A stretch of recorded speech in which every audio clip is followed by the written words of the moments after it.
Hello everyone, I'm Ranjan Singh, Faculty of History at Trivers IIS, and today I'm going to discuss the first test of your History Optional Test Series for 2021.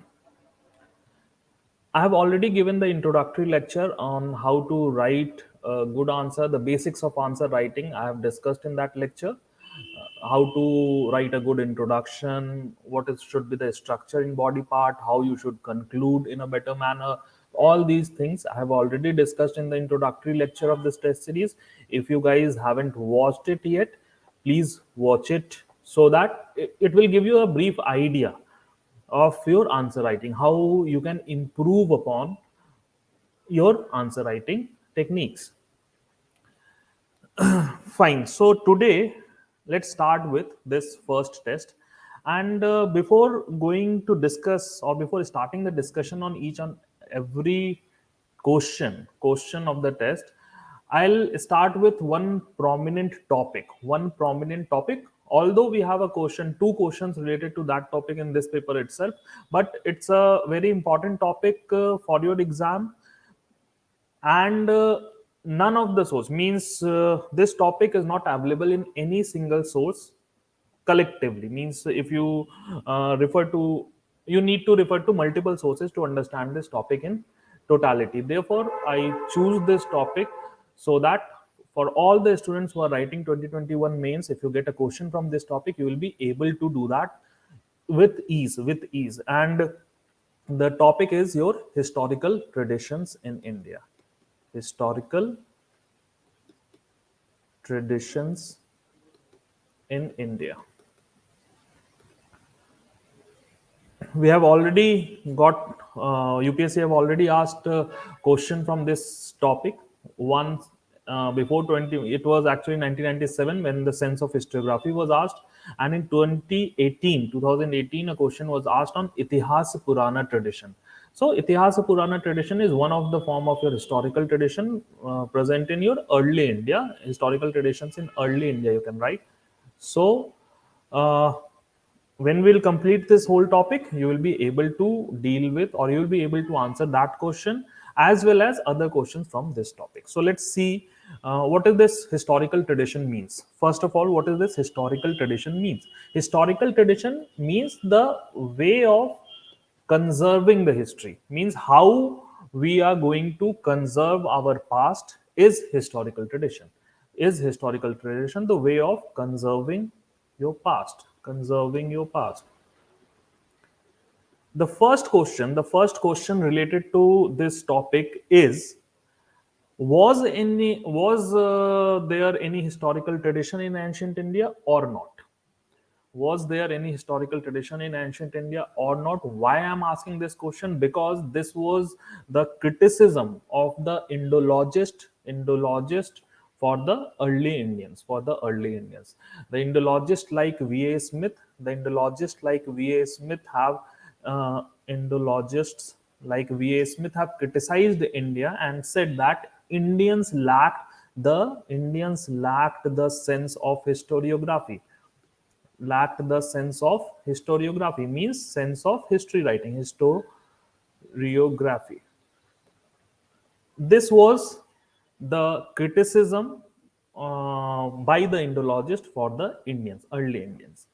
And what were the argument given by them to support this point? The Indologist gave actually two arguments in support of their viewpoint.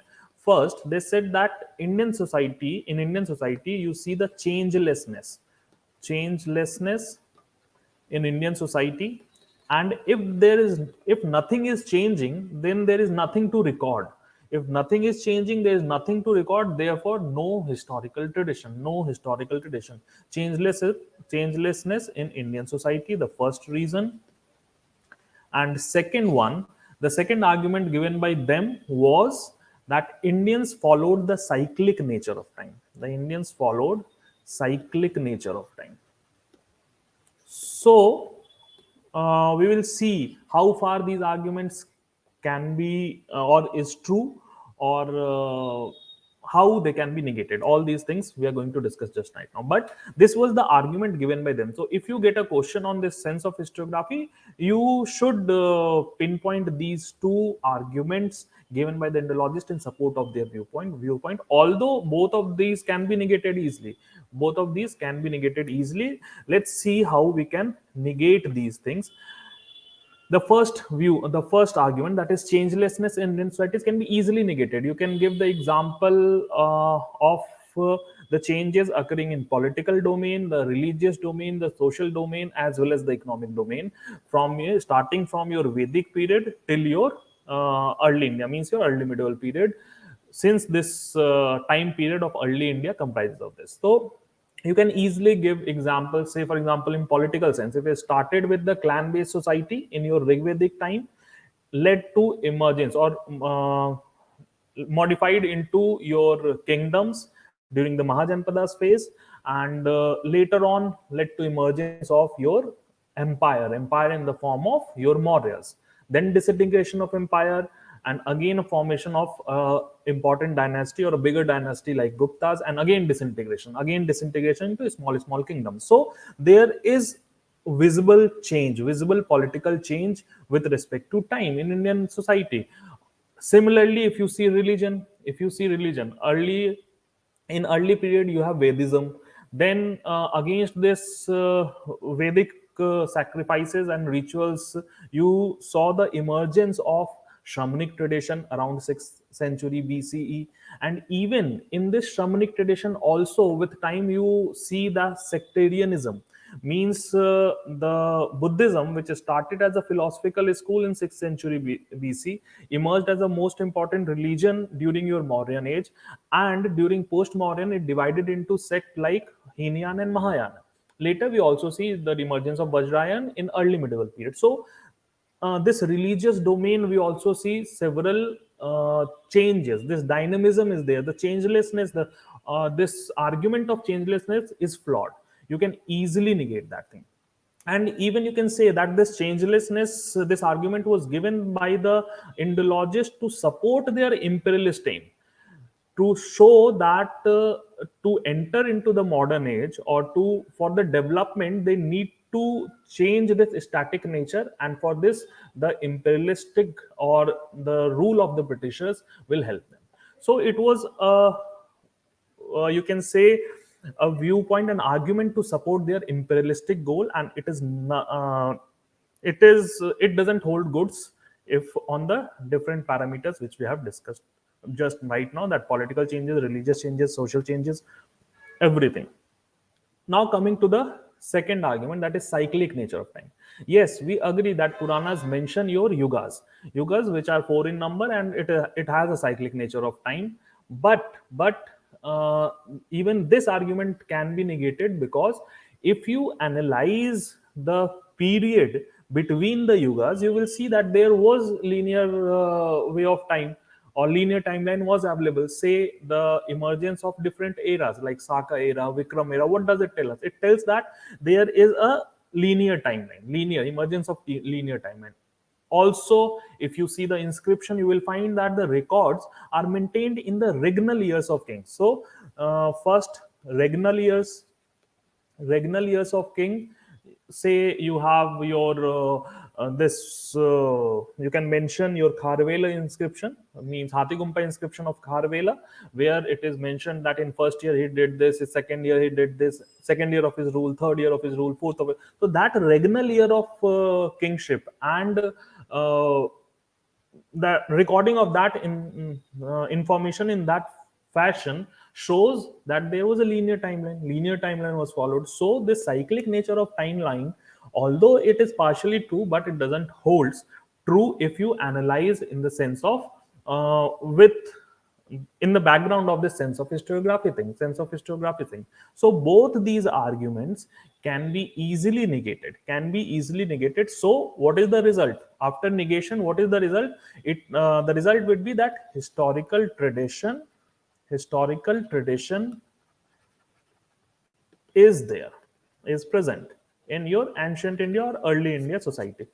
So the answer to the first question which I asked, or which I started with this lecture was there any historical tradition? The answer is yes. The answer is yes. And this question was asked in 1997, that the sense of historiography, Indians lack the sense of historiography. To answer to that, you can, the first part of your answer would comprise of these things which we have discussed till now, Now, moving to the other aspect, we know the answer that historical tradition was present. Now the question is, what is the degree of historical tradition? Means how this historical consciousness, the strength of historical consciousness is uh, less or more. That is the next question. That is the next question which should try to answer. So that is the you can say degree of historical consciousness.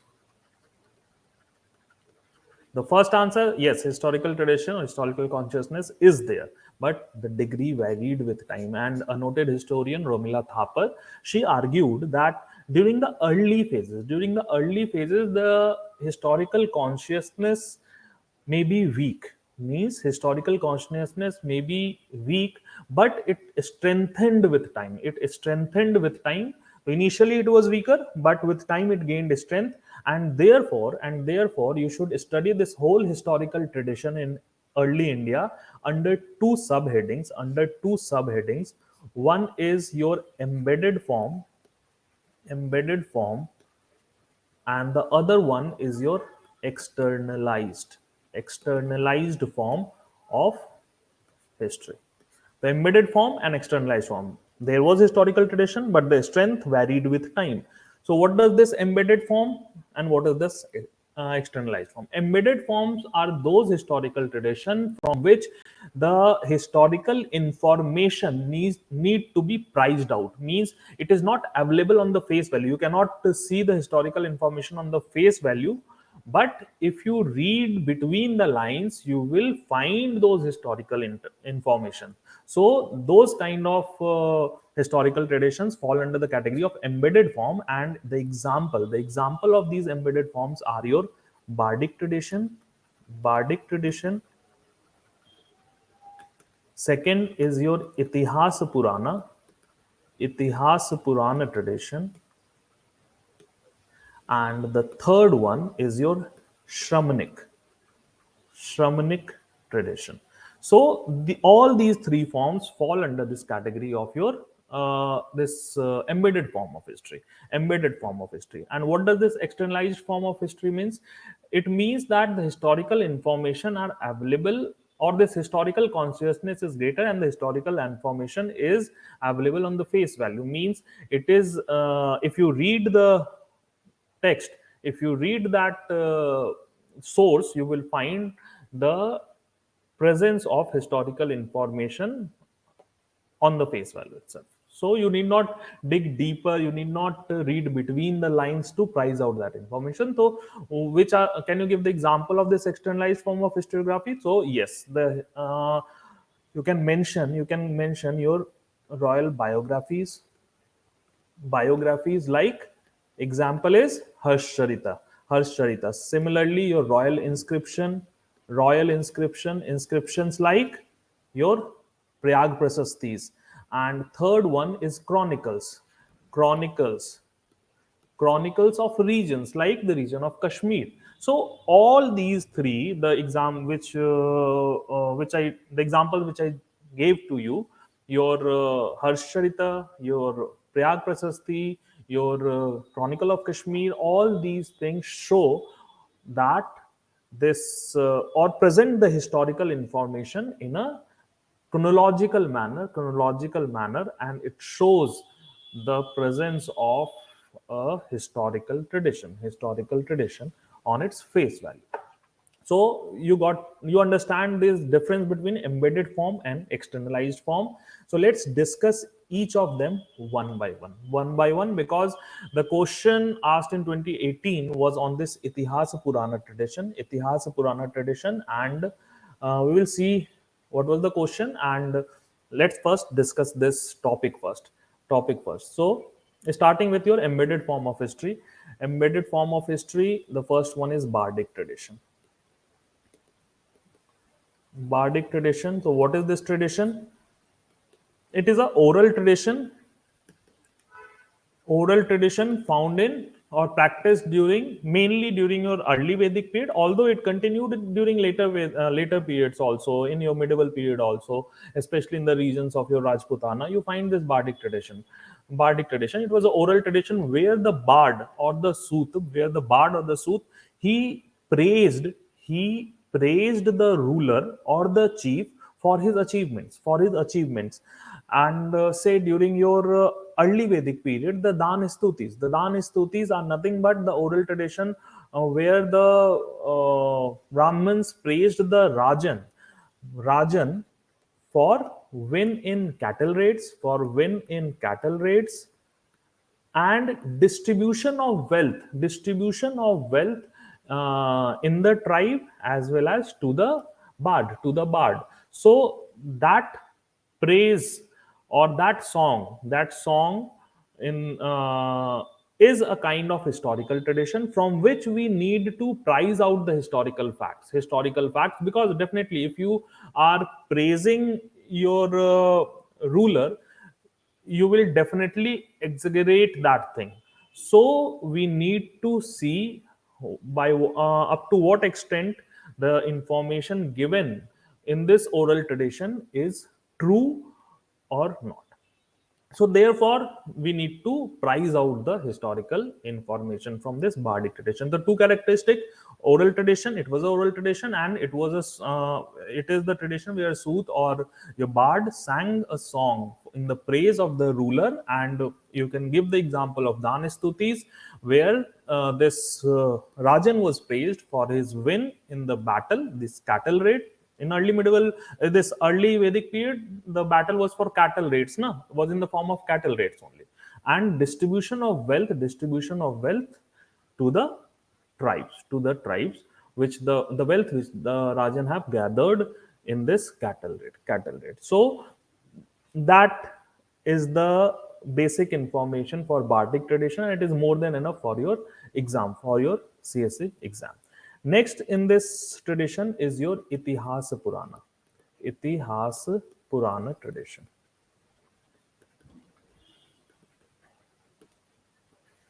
Itihas Purana tradition.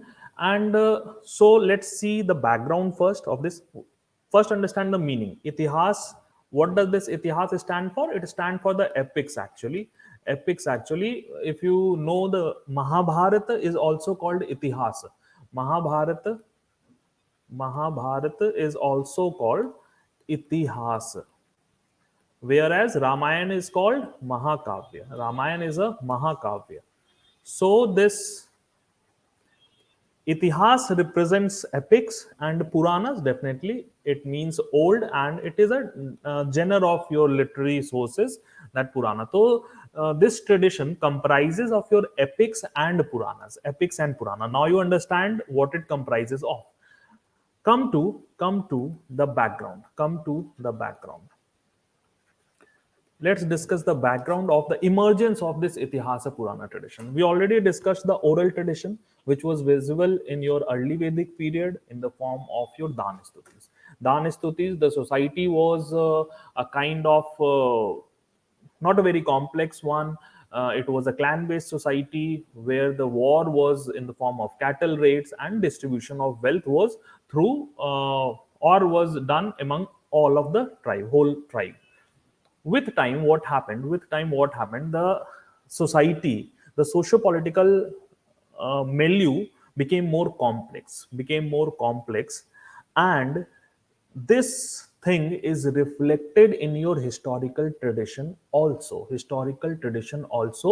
means, you can say that the emergence of Itihasa Purana tradition is from the Bardic tradition itself. And with the changes in the socio-political order, this oral tradition was later on written down, but it was elaborated upon,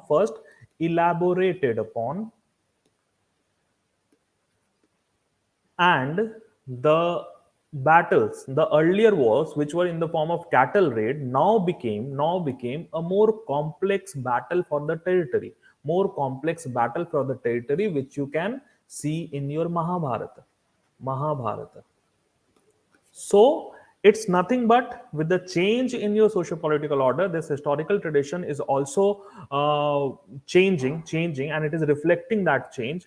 And therefore, we find an elaborative account of this victories and even the socio-political aspect of the uh, that period in this Itihasa Purana tradition. And this, why this background, you can easily relate this whole thing with your Itihasa tradition, Itihas emergence of Itihasa tradition. And it also brings out, means this battle of Mahabharat is actually said that it is the end point of clan based society. Here your clan based society ends and rise of kingdoms emerges. So we can say that thing, that Mahabharat is a marker of the change, end of this clan based society and emergence of kingdom, which we will see in Puranas, which we will see in your Puranas. So background thing, you understood that it emerged from your this the point of, or this bardic tradition itself, and is reflecting the changes which have happened in socio-political order. Uh, then Puranas. So what are these Puranas? Puranas are also embedded form of historical tradition in which primarily deals with the religion, which primarily deals with the religion, but one section of Purana, namely Vamsa Anu Charita. Vamsa Anucharita in Purana, like Vishnu Purana, it gives the genealogical list of kings, genealogical list of kings,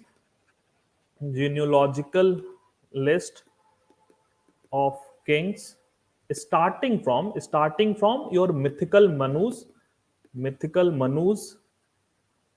Then after this you have lineage, means like your Chandvamsi and Shurivamsi kings, those who are given your lineage based list. And as I have told you that Mahabharata was the point, or it is the marker of end of this clan based society and emergence of a kingdom. So post Mahabharata period, we find the list of your historical kingdoms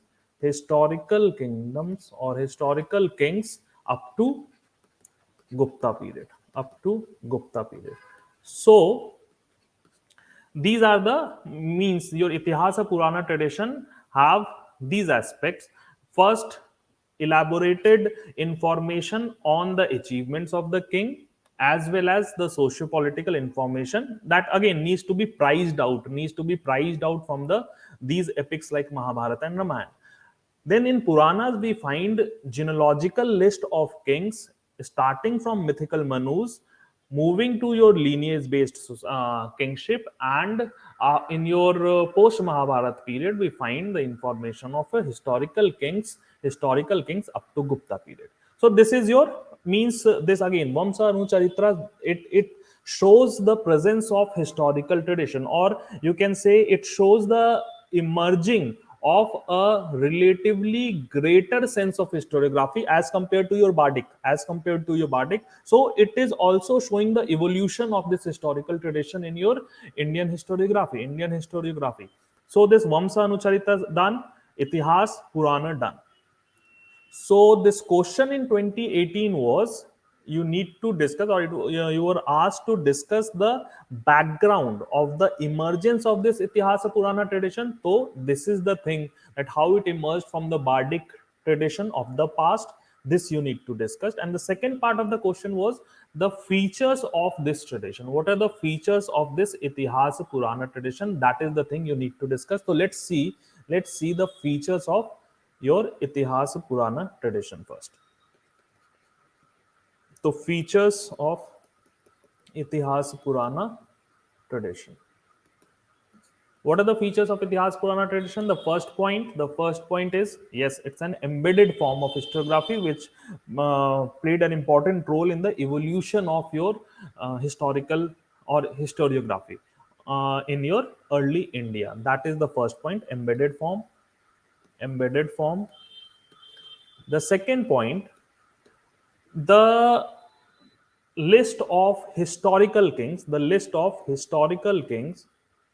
is given historical kings is given in future tense. In future tense means this king will rule at that specific time.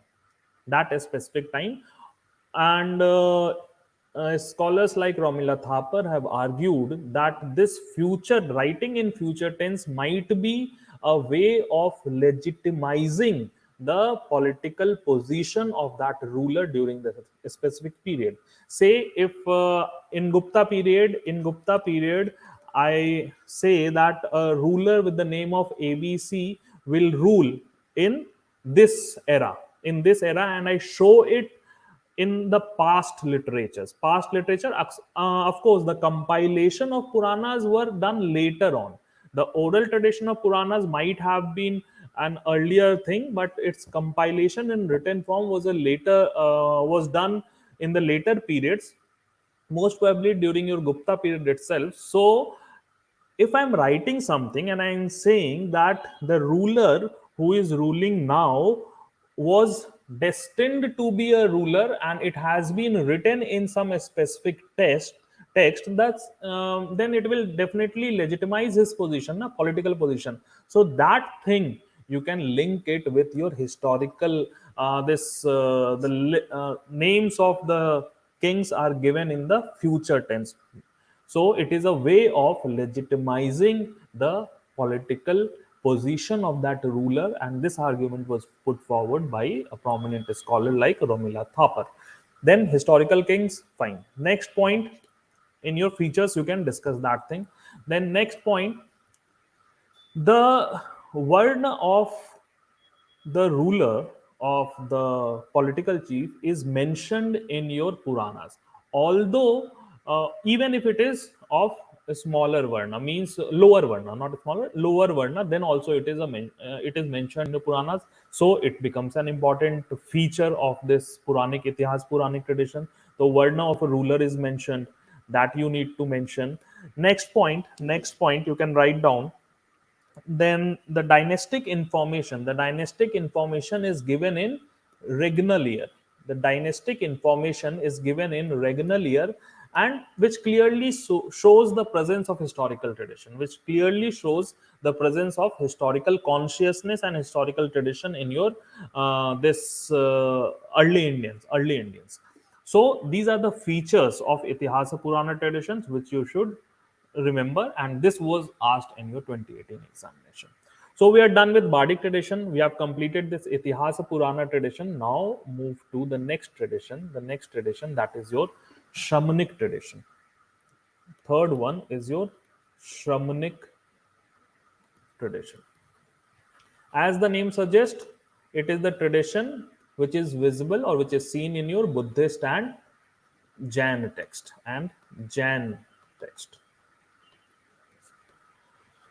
This Shramanic tradition has a higher sense of historiography. The prime feature is higher sense of historiography in comparison to your other traditions which we have discussed, which was dominated by the Brahmins or which were written by the Brahmins. So higher sense of historiography can be seen in this Shramanic tradition. This is the major characteristic feature of this Shramanic tradition. You can expect a question on this higher sense of historiography, and this was the question which is asked in your test series, this test. So and this viewpoint was given by or is accepted by most of the scholars, Romila Thapar and your S.C. Ray Chaudhary and others. So, what are the why you can say that this there is a higher sense of historiography in your Shramanic tradition? Because all the events or all the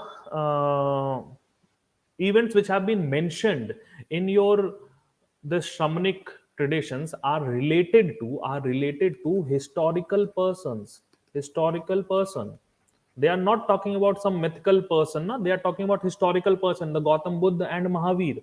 Gautam Buddha and Mahavir, if you are writing something about historical person, then definitely it has higher sense of historiography in comparison to the ones like Puranas, which talked about mythical Manus, which talked about your this yugas, different yugas. So this is the major reason which gives a higher sense of historicity or historiography to the Shramanic tradition. Second thing, these Shramanic religions have a tradition of or have religious institutions in the form of your monasteries, this sangha and monasteries, and there was a practice of recording the events related to this sangha and monasteries, which again gives a higher sense of historiography to this Shramanic tradition. So you can say because of these two regions, the parameters like, and other parameters also, like age and authorship age and authorship, place of compilation and circulation, and definitely historical persons, means historical persons. These are actually the parameters over which you should try to see the authenticity of some sources, of some literary source. If you want to argue for authenticity of some specific source, you need to see, or you need to judge on the basis of these parameters, means was it written in the time period in for which this text is, say, a Vedic text. It was not compiled during Vedic period, it was a later compilation. It was an oral tradition in Vedic period, it was compiled later. So this age and authorship, who compiled it? Was it compiled under your patronage of some ruler? Was it compiled under or by some elite section of the society? All this definitely add a biasness to literary tradition or your literature. So under these parameters, you need to judge the authenticity of that source.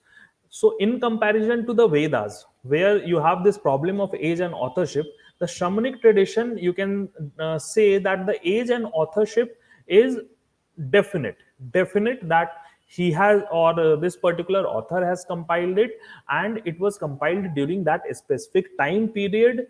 That all thing is better reflected in Shramanic tradition, therefore also it has a greater sense of historicity. Then historical person thing we have already discussed. So all this will help you to answer the question like, this Shramanic tradition have a higher sense of historicity in comparison to the other embedded forms of history, like your first one, your Bardic, and the second one is Itihasa Purana, or you can have this Vedic tradition itself. Understood this thing. Then if you get a question on the features of Shramanic tradition, so the first feature is definitely this higher sense of historicity that you need to discuss in detail. Then second thing, in the emergence of a state, these Shramanic traditions talks about, or gives a hint about a contract theory contract theory the people between the people for maintaining of socio-political order in the society, which became a complex system in your uh, later Vedic period, and even more complex during your Mahajanpadas phase. So on this topic of emergence of a state, the Shramanic tradition talk about contract theory, and thus differs with your Brahmanical tradition. Next, you can mention, even they differ in the narratives of epics also, like Ramayana, and the Jain tradition mentions a different form of Ramayana. All these things are uh, actually different characteristic features, means under the same characteristic feature, like the difference from the Brahmanical tradition, you can mention these examples. Uh, Fine. So these are the important points with respect to Shamanic tradition, and even with time, these chronicles of region, chronicles of this Buddhist monastery, chronicles of monasteries like your Deep Vamsa and Mahavamsa in Sri Lanka, it talks about the spread of Buddhism in different regions, like spread of Buddhism in Sri Lanka, and it's under this. During this modern period itself, that you can mention. And with time, the commentaries on these Shamanic tradition also this records, the changes which have occurred in this whole monastic system and this whole religion with time. So all these historical information can be priced out from your Shamanic tradition, but you need to be cautious. That this Brahminical sense of historiography or this authorship was changed by, or the authorship changed from the Brahmins to the followers of Buddhism or Jainism. The main motive of them will be to show their religion in higher or in a higher position. So we need to be cautious while reading these texts also. There can be some information in an exaggerated form, there can be some informations which lack that historical sense, so we need to be cautious. And the prime example of this is of the conversion of Emperor Ashok to Buddhism. The inscription tell us that Buddhism, or Emperor Ashok converted to Buddhism after this bloodshed which he saw in the Kalinga War. But your this Shamanic tradition tell us that he converted after killing his brothers. So 99 brothers. So we will believe the first hand information which is provided in the inscription rather than the information which is given in your text like this Buddhist text which describes about the conversion of Emperor Ashok into Buddhism. So there is again a caution. Therefore, it falls under this embedded form of history. But relatively, definitely, it has a greater sense of historiography because all the events are related to the historical person, and there is a tradition of recording the events related to monasteries and Sangh in your Buddhist and Jain this religion. So both these things adds more authenticity, more historicity to these information. So you can expect a question on Shamanic tradition also. Now moving forward, after Shamanic tradition, we come to so all these things, these three embedded form of history continue till your mid of your first millennium BC, mid first millennium BC. So approximately around Gupta period. Till your Gupta period, you have first millennium CE. So till Gupta period, you have this embedded form of history, and from that time itself, around 5th century CE, you saw the emergence of externalized form of history which is visible in your autobiographies, which is visible in your royal inscription, which is visible in your chronicles of a region. So those things, externalized form of history. So the first question which should come to your mind, that what are the changes or why this change occurred.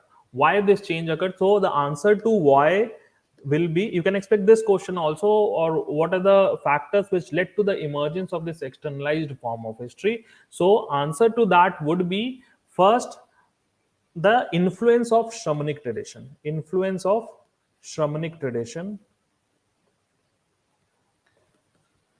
Shamanic tradition. And when different religions and different traditions are living simultaneously in the same region, then there will be cross cultural influences, and that was visible in your emergence of an externalized form of history, visible in different forms which we have already discussed. So this influence of Shamanic tradition was one factor. The second factor is the need for political legitimacy. need for political legitimacy. Political legitimacy, a scholar again, Romila Thapar has argued that with the decline of Guptas, there is emergence of a large number of small kingdoms, and all these kingdoms wanted to legitimize their political rule, and therefore the traditions, you will see the externalized traditions, the chief characteristic of external traditions are that they are court driven, they are driven from the royal court itself. Your biographies as well as your royal inscription, they are driven from the court. So it might be a way of gaining political legitimacy by linking the present ruler with the older, or say a prominent historical legitimate this lineages, maybe Chandravamsi, Suryavamsi, or some other particular uh, lineage of some powerful ruler. So if these kind of informations are given in your political, or the your you can say inscription and all that, then you can have, then you can see a way of legitimizing their political rule. You can see it as a way of legitimizing the political rule. So these are the reasons for the rise of this externalized form of history. And then we see the time period around this 5th century CE, and what are the examples? You can quote the examples of your Harsh Charita, your Prayag Prasasti, and even your Chronicles of Kashmir, like Rajit Tarangani. Got it? So this completes the topic of your historical tradition in ancient India or in early India, and please prepare it. This topic is not given in detail in any one source.